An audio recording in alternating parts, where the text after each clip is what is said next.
Bismillah, Assalamualaikum warahmatullahi wabarakatuh. Baik, anakku sekalian yang dimuliakan Allah SWT, ya, sekarang kita akan belajar pendidikan Al-Quran untuk kelas 10, ya, untuk kelas 10. Alhamdulillah wa kafa, wassalatu wassalamu ala rasul mustafa wa ala alihi wa sahbihi wa mawafa, amma ba'. Alhamdulillah, segala puji bagi Allah Rabb semesta alam. Semoga Allah SWT memberikan kesehatan kepada kita semua, mengambil dan mencabut wabah pandemi corona pada saat ini. Ya, semoga Allah SWT memberikan kemudahan dalam pembelajaran yang akan kita laksanakan pada pertemuan kali ini. Baik. Kali ini menjelaskan tentang pengertian nun mati dan tanwin, ya, hukum-hukum bacaan ketika nun mati dan tanwin bertemu dengan huruf hijaiyah. Itu ada idhar, idgham bihunna, idgham bilahunna, ikhfa, iqlab beserta dengan contoh bacaannya. Pengertian hukum nun mati ataupun tanwin itu ada beberapa kaitannya, makanya kita akan bahas pada pertemuan kali ini. Hukum nun mati disebut juga dengan nun sakinah. Sedang yang dimaksud dengan nun mati atau nun yang tidak berbaris itu menggunakan harokat sukun sehingga nun itu tidak dapat dibunyikan kecuali diawali huruf lain. Ya, contohnya ainda, yanmu. Ya, sedangkan yang dimaksud dengan tanwin adalah nun mati yang bertepat di akhir isim, ya, kata benda, yang terlihat apabila dibaca wasol, sambung dengan kata lain, dan hilang ketika ditulis ataupun diwakofkan. Jadi pada dasarnya tanwin itu bermula dari nun mati yang kelihatan dalam bahasa lisan dan hilang dalam bahasa tulisan. Contoh, sami'un alimun, dibaca sami'un alimun. Ya, salaman taman, salaman taman, dibaca salaman taman. Ya, dari pengertian di atas tampak bahwa antara nun mati dan tanwin mempunyai persamaan dan perbedaan. Persamaannya yaitu terletak pada huruf nunnya yang mati, sedangkan perbedaannya yaitu nun mati tanpa jika diucapkan maupun ditulis, dan tanwin hanya tanpa nunnya ketika diucapkan bukan ditulis. Ya. Nun mati ataupun tanwin yang bertemu salah satu huruf hijaiyah mempunyai dampak hukum tersendiri dalam bacaannya. Ada yang dibaca terang, idhar, memasukkan idgham, menukar atau berubah iqlab, dan menyembunyikan ikhfa. Dari dampak tersebut, maka bila ada nun mati ataupun tanwin bertemu huruf hijaiyah mempunyai 4 hukum. Tadi sudah saya sebutkan, yaitu idhar, idgham, iqlab, ikhfa. Keempat, cara bacaan itu akan diterangkan satu persatu secara rinci sebagai berikut.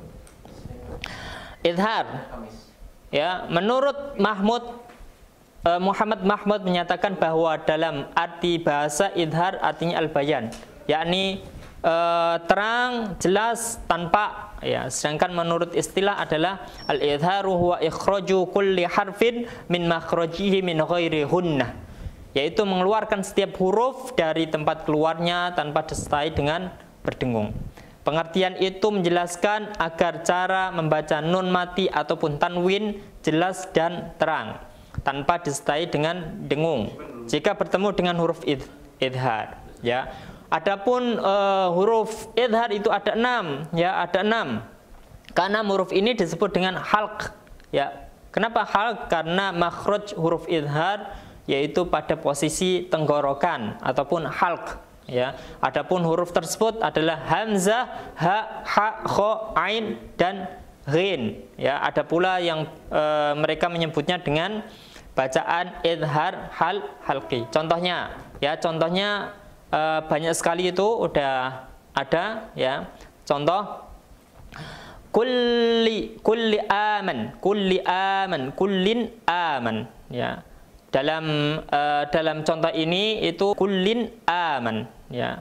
Dalam contoh ini itu ketika tertulis kullin aman, ya, maka dibacanya kullin aman, ya. Ada tanwin bertemu dengan hamzah, ya. Kemudian yang lainnya bisa dilihat, ya. Min ilmin, ya. Nomor 5 itu min ilmin, ya. Jadi bacanya min ilmin. Ada nun sukun bertemu dengan huruf ain, ya. Bisa dipahami ya. Kemudian yang kedua yaitu bacaan idgham, ya. Begitu pula Mahmud menerangkan bahwa idgham dalam arti bahasa adalah idkhalu syai'in fi syai'in, yaitu memasukkan sesuatu pada sesuatu.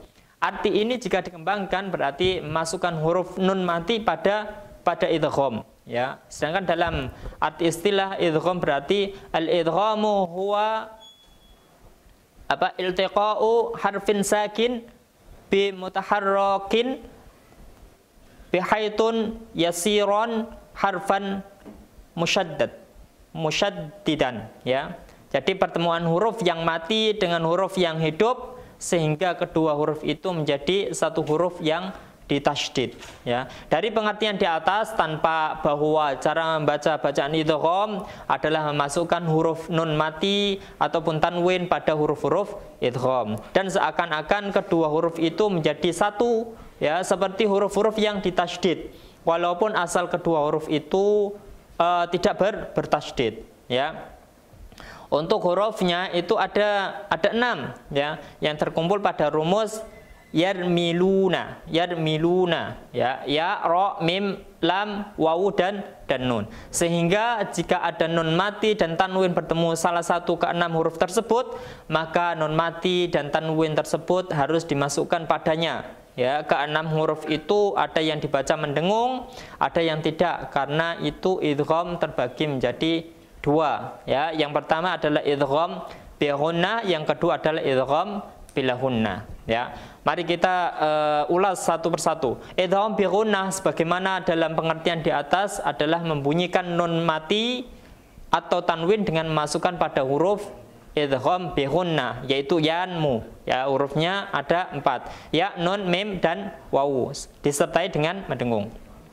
Jadi cara membunyikannya harus memasukkan nun mati ataupun tanwin pada keempat huruf tersebut, ya. Contohnya mayyaqulu, jadi dibaca mayyaqulu, ya-nya itu dimasukkan, nun sukun bertemu dengan ya, ataupun yang lainnya bisa dilihat itu, ya. Kemudian dan hukum bacaan idgham bi ghunnah mempunyai syarat, ya, yaitu harus terjadi dalam 2 kalimat, ya. Kalau bahasa Indonesia 2 kata, ya, dua kata. Maksudnya antara nun mati atau tanwin harus terpisah dengan huruf idgham bi ghunnah. Jika syarat tersebut tidak dipenuhi, yaitu nun mati ataupun tanwin bertemu salah satu huruf idgham bi ghunnah dalam satu kalimat, maka cara bacanya terang, ya, idhar, terang. Ulama tajwid menyebutnya dengan istilah idhar khilmi, ya, ataupun dengan idhar wajib, karena kejadian idhar berdasarkan satu kalimat, ya, karena sangat wajib mengidharkan ataupun menerangkan bacaannya, ya. Contohnya bisa dilihat itu, ya, qinwan, satu kata, qinwan, nun sukun bertemu dengan wawu. Secara fisik, ya, itu seperti hukum bacaan idgham bi ghunnah. Tetapi karena ini adalah dalam satu kalimat, maka dibaca idhar. Jadi jelas, qinwan, nunnya jelas, tidak dimasukkan di dalam huruf selanjutnya, ya. Kemudian yang kedua, idgham bila ghunnah, cara membaca nun mati ataupun tanwin dengan memasukkannya pada huruf lam dan ro. Jadi yang tadi yang keempatnya sudah dipotong oleh idgham bi ghunnah, yang kedua ini diambil oleh idgham bila ghunnah, ya. Karena itu huruf idgham bila ghunnah terdapat 2 macam saja, lam dan ro. Jika ada nun mati ataupun tanwin bertemu salah satu dari kedua huruf itu, maka wajib dimasukkan padanya tanpa mendengung. Contohnya, ya, contohnya milladunhu. Cara membacanya milladunhu, nunnya menghilang, ya. Jadi lamnya dimasukkan, kemudian tanpa dibarengi dengan mendengung, milladunhu, ya, milladunhu, ya. Rahmatan lil alamin, ya. Jadi langsung dimasukkan, tidak boleh rahmatan lik, ya, tidak boleh, ya, tidak boleh mendengung, rahmatan lil alamin, ya. Mir rabbihim, tidak boleh ya, langsung mir rabbihim, ya. Kemudian poin yang ketiga ya, yaitu iqlab. Menurut Muhammad Mahmud, iqlab dalam arti bahasa adalah tahwilu syai'in al-wajhi, ya, mengubah bentuk sesuatu dari asalnya. Dalam arti mengubah nun sukun ataupun nun mati atau tanwin pada huruf iqlab. Ya, huruf iqlab. Sedangkan menurut arti istilah, ya, al-iqlabu huwa ja'lu, ya, ja'lu harfin makanan harfin akhara ma'a mura'atin hunna, ya, mura'atil hunna, menjadikan huruf satu pada ketentuan huruf lain disertai dengan mendekung. Ya, dari pengertian di atas dapat disimpulkan bahwa nun mati ataupun tanwin ketika bertemu dengan huruf iqlab, maka nun mati akan tanwin ataupun tanwin tersebut harus dibaca sebagaimana bacaan iqlab disertai dengan mendekung. Ya, hurufnya hanya ada satu, yaitu ba. Ba itu adalah huruf iqlab. Maka ketika ada nun mati ataupun tanwin bertemu dengan huruf ba, maka nun mati atau tanwin itu harus dibaca mim karena bacaan iqlab. Contohnya, ya, contohnya ambihum, cara membacanya ambihum, nun sukun bertemu dengan huruf ba, ya, ataupun itu bisa dibaca ya alimum bidatin, ya, alimum bidatin, ya, dibaca alimum bidatin.